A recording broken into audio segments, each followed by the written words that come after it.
Vous pouvez parler, même si... Bon, d'accord, on va échanger. Vas-y, dis la question alors. Alors, là, on est obligé de rebondir sur ce qu'on a déjà dit avant. Oui, vas-y. On ne va pas recommencer le débat à zéro. Non, juste le thème, c'est... Bon, le thème c'est est-ce que nous sommes formés par la société dans laquelle nous vivons, ou est-ce que c'est quelque chose d'héréditaire, nous avons des fonctionnalités qui sont déjà ancrées en nous, dans nos gènes, et nous ne faisons que rejoindre les gens qui nous ressemblent. Que la société, si les gens se retrouvent, c'est pas parce que la société... quand on voit un groupe de gens, on se dit « Ah, ils sont marqués par le groupe auquel ils appartiennent ». Mais non, le groupe est constitué du fait que ces gens-là se ressemblent et ils se mettent ensemble. Vous êtes d'accord là-dessus? Moi, je pense qu'on est forcément influencé par l'environnement dans lequel on vit. Donc c'est pas ce que je dis. Voilà. Bon. Je ne dis pas que vous êtes d'accord avec moi. Bon. Non. Alors, on parlait avant que Jean-Paul nous prenne un petit moment là, on s'est soulagé. Ouais. Bon, on disait que la lutte des classes, ça correspondait à une division du travail, c'est un mot classique, la division du travail, entre les personnes qui n'existent que par le fait qu'ils font fonctionner des machines. Ouais. Et c'est vrai, c'était vrai déjà il y a 200 ans, c'est encore vrai aujourd'hui. Hein, ils fonctionnent des machines. La caissière, elle peut fonctionner une machine. C'est ce que je elle n'existe pas. D'ailleurs, la plupart des gens, vous avez remarqué, la plupart des gens, ils ont toujours un outil, un objet. Alors ça peut être, il leur faut un truc qui justifie qu'ils sont au service de la machine. Donc ils sont au service des machines. Bien sûr. La plupart des gens sont au service des machines. Ça s'appelle les dirigeants et les dirigés.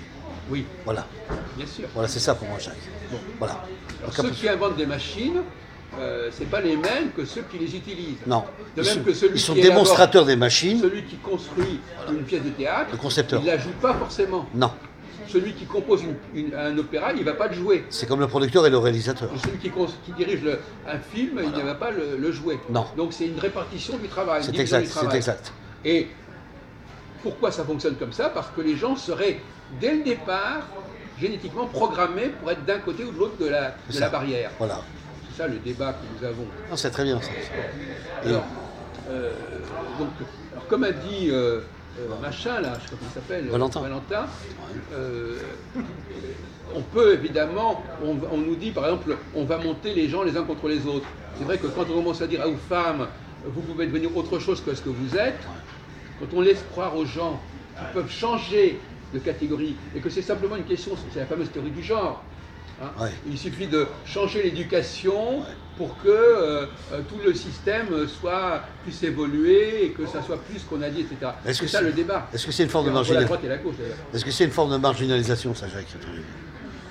Une marginalisation? Ouais.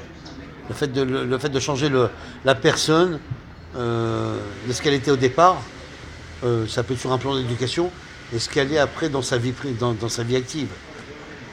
Bon, alors, le problème que vous posez, si je comprends bien votre question, c'est est-ce qu'il n'y a pas un malaise chez les personnes qu'on a montées, comme dirait Valentin, en leur disant vous pouvez changer de statut, vous pouvez devenir ce que sont les autres.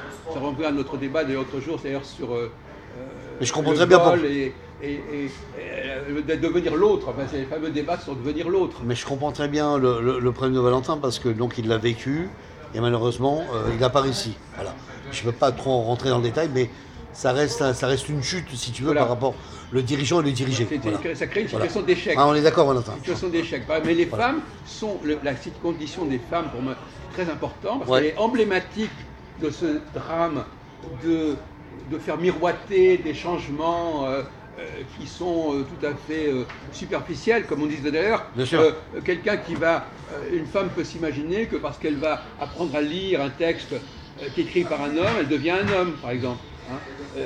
On peut jouer. La technique favorise. On peut jouer un rôle. La technique favorise une illusion. L'illusion. Hein, de même que par exemple une femme qui va conduire un train, bon, elle croit qu'elle est l'égale de l'homme parce que l'homme peut aussi conduire des trains. C'est ça. La technique. Comme à l'époque on disait dans la police, il y avait des hommes qui pouvaient travailler que dans la police. Voilà. Effectivement, maintenant on met des femmes. Et d'ailleurs, comme dans l'armée ou comme. Et d'ailleurs, je signale que l'idée d'égalité homme-femme, elle est née plus ou moins avec la révolution industrielle. Bien sûr. C'est l'émergence de technologies qui permettent de décupler la capacité de l'homme qui a laissé entendre aux femmes qu'elles pouvaient devenir des hommes. Ouais, Mais c'est c'est vrai ça. qu'à un certain moment, il y a un nivellement par la technologie Ouais, c'est ça. entre les sexes. Et à ce moment-là, on dit, bon, pourquoi un homme ou une femme, c'est pareil. Enfin, pour moi, Face à la machine écrase, je suis d'accord, Jacques, je suis d'accord. écrase les Écrase. différences entre les catégories. Catégorie entre l'homme et la femme, quoi. En fait. Entre autres, mais aussi entre les idiots et entre les maîtres et les esclaves. Voilà, c'est ça. Ou les intelligences et les abrutis. Voilà. Elle fausse le jeu, elle brouille les choses. C'est brouillé, bravo. Voilà. Et donc, Tu l'as très bien compris, dans ce sens-là, en effet, je suis d'accord avec ce que disait. Je Il y a disais quand même toujours des que la évolutions. classe des élites est réservée que pour quelques-uns. Cela dit, je vais rebondir sur la question qui est À Jean-Paul. de tout à l'heure sur les juifs et les francs-maçons. Effectivement, au bout du compte, qu'est-ce qui va émerger dans ce magma technologique où tout le monde est à peu près au même niveau?